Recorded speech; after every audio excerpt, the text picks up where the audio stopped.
امام عاشور من بعد الفيديو اللي متسجل بالصوت والصورة وهو بيشتم جمهور النادي الاهلي ومجلس ادارة النادي الاهلي وتاريخ النادي الاهلي، ومن بعد ما انطرد من نادي الزمالك وهو حاطط رجليه على رقبة جمهور النادي الاهلي ومجلس ادارته، واعلامه بيطبل لامام عاشور ومنجمه احسن لاعب في مصر وفي افريقيا.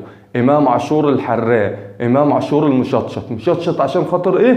علشان خاطر حاطط رجليه على رقبة مجلس ادارة النادي الاهلي الفترة الاخيرة، او بالتحديد من بعد وجود اشرف بن شرقي واحمد سيد زيزو في النادي الاهلي، وامام عاشور راكبهم ومدلدل رجليه.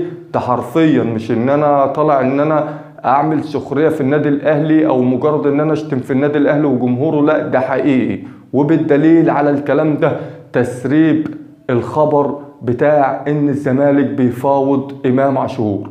طبعا امام عاشور شاف قصة احمد عبد القادر ان هو عايز يروح نادي الزمالك، والنادي الزمالك عايز احمد عبد القادر، فالنادي الاهلي بيدور ويبحث على اي حاجة علشان خاطر احمد عبد القادر ما يروحش نادي الزمالك. للعلم نادي الزمالك سايب لك امام عاشور، سايب لك احمد سيد زيزو، سايب لك بن شرقي، سايب لك لعيبه نجوم، مش مجرد صف ثالث. يعني احمد عبد القادر مش لاعب اساسي عندك، احمد عبد القادر مش لاعب احتياطي عندك، احمد عبد القادر احتياطي. الاحتياطي يعني مش اساسي، يعني مش نجم الفريق. المفروض ان انت تسيبه يروح اي نادي، بس علشان خوفك ورعبك من نادي الزمالك بتدور على اي حاجه تمنع احمد عبد القادر ان هو يروح نادي الزمالك او يمشي من النادي الاهلي علشان خاطر ما يروحش نادي الزمالك. ومحمود الخطيب بيدور مع المدير الفني للنادي الاهلي على اي حاجه تخلي احمد عبد القادر يكمل معاه، وان شاء الله لو هيلعب في بعض المباريات. ده كان ملخص اجتماع محمود الخطيب مع المدير الفني للنادي الاهلي. امام عاشور بقى استغل اللقطه دي وراح مسرب في الاعلام ان نادي الزمالك بيتفاوض مع امام عاشور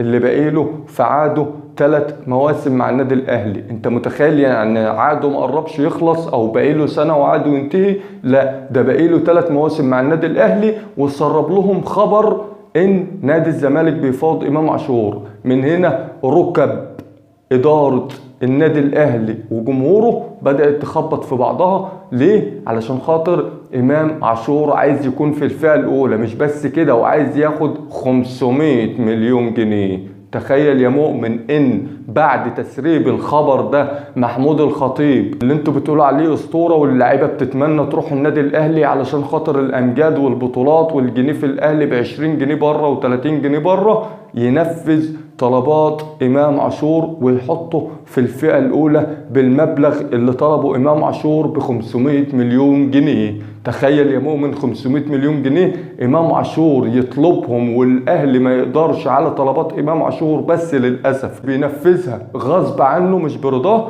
وهنا اثبات للاداره المحنكه بتاعت ساعه وترد علينا. اللي مش عامل متابعة للصفحة يعمل متابعة للصفحة علشان يتابع اخبار وكواليس وفضايح النادي الاهلي وتحليل لمباريات نادي الزمالك. لايك وشير واستنونا في حلقة تانية ان شاء الله.